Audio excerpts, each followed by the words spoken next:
Bem, gente, aqui estou eu para fazer a revisão da nossa global e nós faremos dessa vez em dois blocos, tá certo? Parte 1, parte 2. E eu quero que você fique bem atento.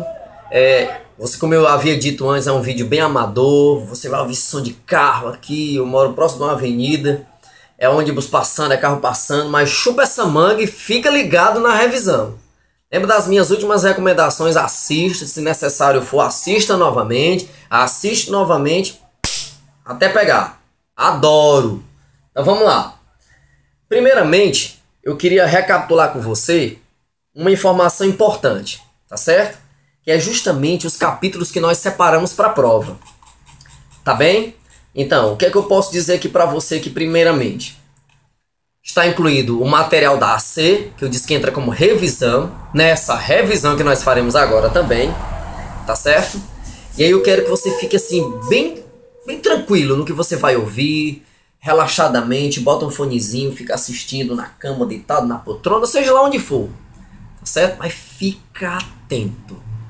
Não esquece, ouvir é uma arte. Vixe, agora assistir, hein? Então vamos lá, vamos começar nosso primeiro bloco. O capítulo 40, tá certo? Que é a independência política do Brasil. O 41, primeiro reinado, que vai de 1822 a 1831. O capítulo 42, que é o período regencial, que vai de 1831 a 1840. Esse foi o nosso material de AC, tá certo? E aí, o que vai ser inédito, né? Assunto inédito na nossa prova global é justamente o segundo reinado, que no seu livro está em 2 capítulos, é um assunto só. Capítulo 43, segundo reinado, e capítulo 44, que é o final do segundo reinado, as últimas décadas do segundo reinado, já que o segundo reinado durou 49 anos. E aí o que é que eu não posso esquecer de jeito nenhum é justamente o filme Mauá, o Imperador e o Rei. Fica ligado aí nas informações que a gente vai começar a ver agora, a partir de agora. Tá certo? Então, vamos lá, vamos começar pelo material da AC. Uma coisa que você tem que ficar atento, e eu vou começar pela tabela. Aquela tabela que eu fiz na lousa, que você copiou no seu caderno. Fica ligado? Lembra da dica? Chupa agora essa manga. Se prepara para isso aí agora. Então, o que é que nós temos de importância com aquilo ali? Cara, o processo de independência do Brasil ele começou basicamente com essa importância. E a importância era justamente essa. Conjuração Mineira, Conjuração Baiana e a famosa Revolução Pernambucana. Nos deteremos na Conjuração Mineira e na Baiana. Vamos recapitular a nossa tabela?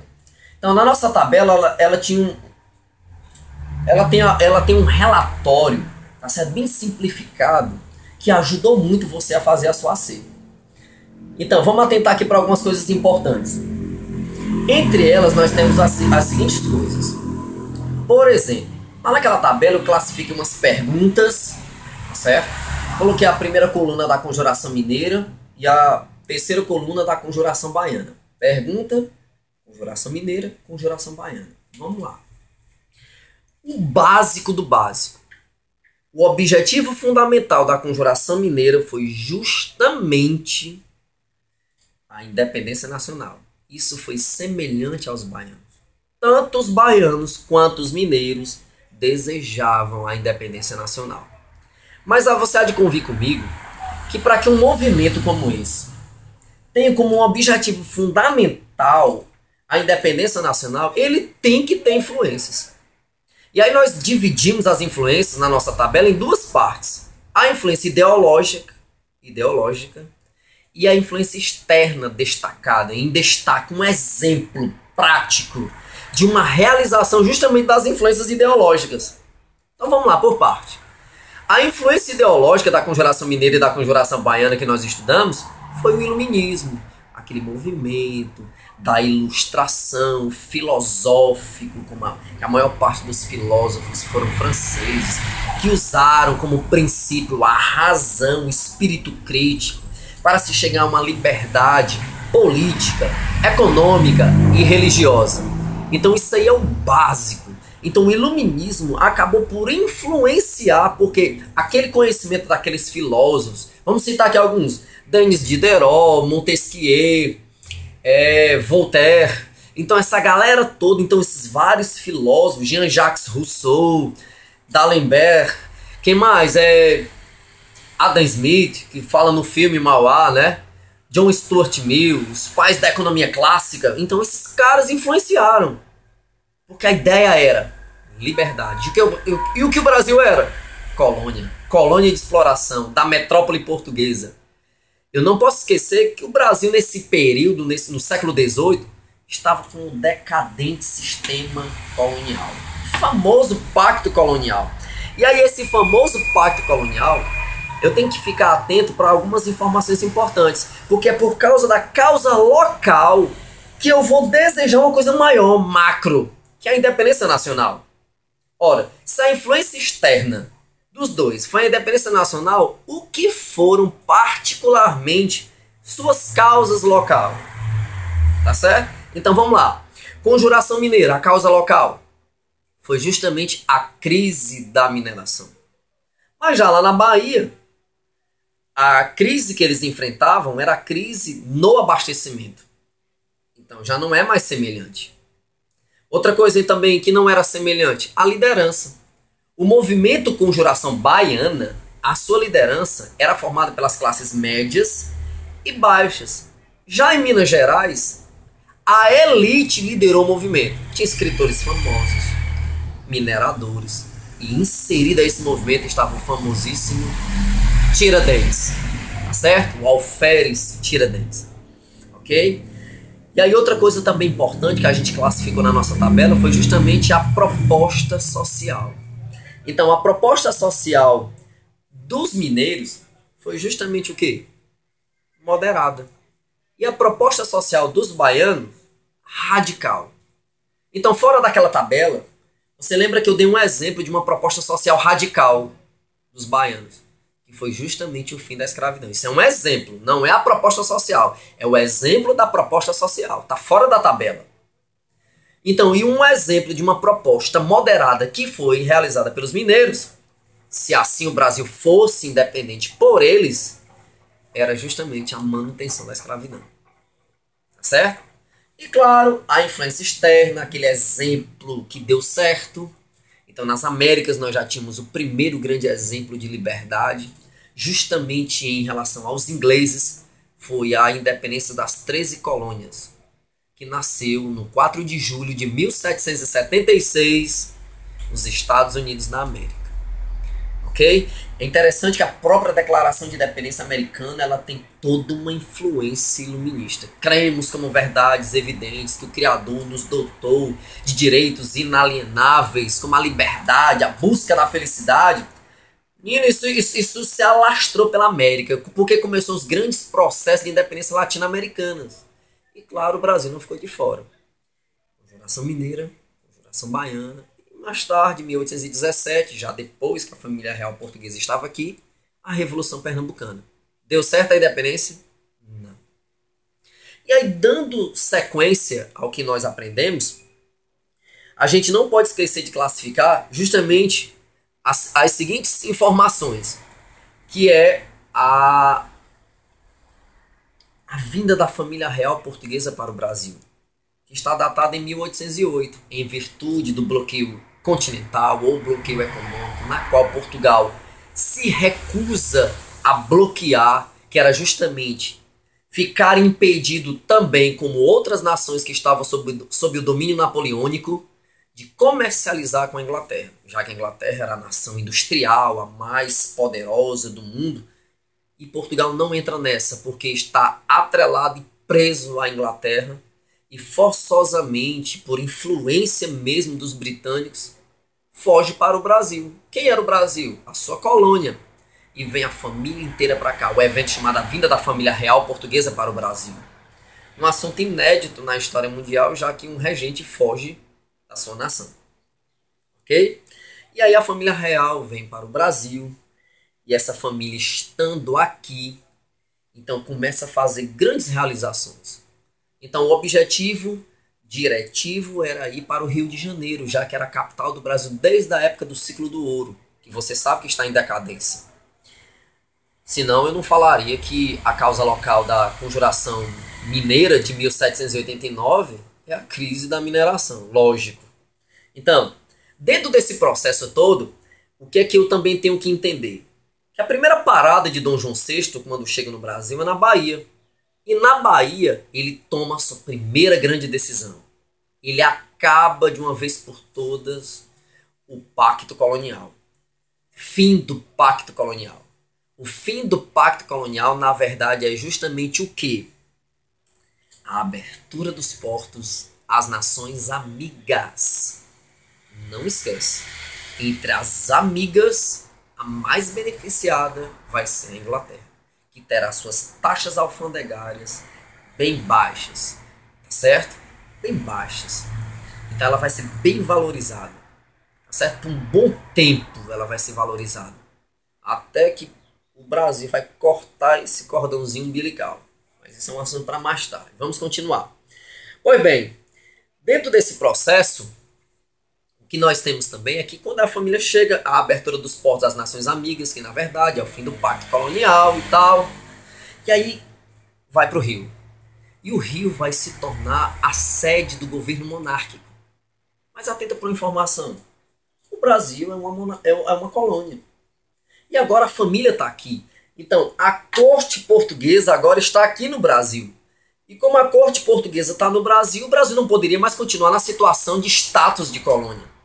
O Brasil é elevado à categoria de reino. Reino unido a Portugal e Algarves. Olha que coisa interessante. E claro, Dom João VI vai beneficiar a elite, vai distribuir aí títulos de barão, de duque, de conde, de visconde, tá certo? Então a elite vai ser muito beneficiada com isso. E ela gosta disso. Tá certo? Ela gosta desses privilégios que acabam sendo conquistados com a vinda da família real aqui no Brasil. E claro, vem vários outros benefícios também que vem aglutinando tudo isso, né? Já que o Rio seria a sede desse Reino Unido. Aí vem a criação do Banco do Brasil, a anexação da Cisplatina, né? A Cisplatina, que é o Uruguai, faz guerra à Guiana Francesa em represália, porque Napoleão Bonaparte, quando descobriu que a família real fugiu para cá, fez guerra à Guiana Francesa e tal, já que o território português foi invadido, né, foi dominado pelos franceses de Napoleão. Beleza. Aí vem a criação da Academia Militar, a criação do Jardim Botânico, a imprensa régia, a Biblioteca Nacional. Então vem uma série de mudanças. E pasmem, uma arquitetura afrancesada. Certo? Já que os melhores artistas, arquitetos eram da França. Pois bem, mas aí dentro desse processo todo, o que é que a gente também pode retirar de importância? É justamente que durante esse período que Dom João VI está aqui, e esse reino que foi constituído, esse Reino Unido, Napoleão Bonaparte falece. E aí o parlamento português pede o regresso da família. Olha, Napoleão morreu, volta todo mundo. Porque tá faltando o regente. O regente estava no Brasil, agora no Reino Unido, a Portugal e Algarves. E aí a família se prepara toda para voltar. E detalhe, não era desejo de Dom João VI voltar para o Brasil, para Portugal. Certo? Mas em virtude da circunstância, é o jeito de voltar. E a patotada toda vai voltar, com uma exceção. Dom João VI chega para o seu filho, Dom Pedro I, e diz: é melhor que fique um português do que um brasileiro aqui no governo, no meu lugar. Então o que é que ele diz? Ele coloca Dom Pedro I como príncipe regente do Reino Unido que ele constituiu. Estamos nos aproximando do processo de independência. Então, aliás, estamos amadurecendo a independência do Brasil, que era um processo que vem lá da conjuração mineira, conjuração baiana, vinda da família real, perpassa pela Revolução Pernambucana, a volta da família real portuguesa para a Europa, e ele fica. Ele diz até uma frase famosíssima quando ele recebe a pressão: vai ou fica? Fica ou vai? Tá certo? E aí diante daquela pressão toda, Ele separa o bem geral da nação. Estou pronto, diga ao povo que fico. Saca só e não esquece disso. Nós até falamos, nós até cantamos na sala de... Ouviram do Ipiranga as margens plácidas de um povo heróico, brado retumbante. Foi? Olha só. Ouviram do Ipiranga as margens plácidas de um povo heróico, brado retumbante. Brado de um povo heróico. Aí a pintura famosíssima do Pedro Américo é altamente contraditória. Cadê o povo? Então, boa parte do que foi pintado, ou retratado, melhor dizendo, os grandes eventos da história política do Brasil, elas remontam um momento romântico, heróico, histórico. Como a própria pintura do Tiradentes, né? Que simbolicamente, né, denuncia esse patriotismo que nós não temos, tá certo? A pintura dele lá, ele esquartejado, os pedaços dele numa cruz, como se ele fosse o salvador da pátria. Ok? Mas aí o que acontece? Dom João VI vai embora. Dom Pedro I fica, diz essa frase, tá certo? E é interessante que lá naquela pintura em que a elite está rodeada a ele, né, com a espada desembainhada, independência ou morte. Então, ali, simbolicamente, é o 7 de setembro de 1822. Independência do Brasil. Independência essa que, na verdade, foi um acordo com Portugal. Por quê? Porque para o reconhecimento do Brasil independente, o Brasil teve que pagar uma indenização de 2 milhões de libras esterlinas a Portugal. E esse empréstimo foi feito com a Inglaterra, o maior banco credor. O Brasil começa seu processo de Estado Nacional independente devendo. Começa oficialmente a nossa dívida externa. Certo? E claro, quem foi beneficiado foi Portugal para sanar dívidas, com a Inglaterra. Tranquilo? E aí nós começaremos no segundo bloco justamente o primeiro reinado, o Brasil monárquico, tá certo? Que na verdade seria uma continuidade dos direitos e privilégios dessa elite que tão beneficiada foi por Dom João VI, pai do nosso primeiro imperador. Ok? A gente volta já já no segundo bloco.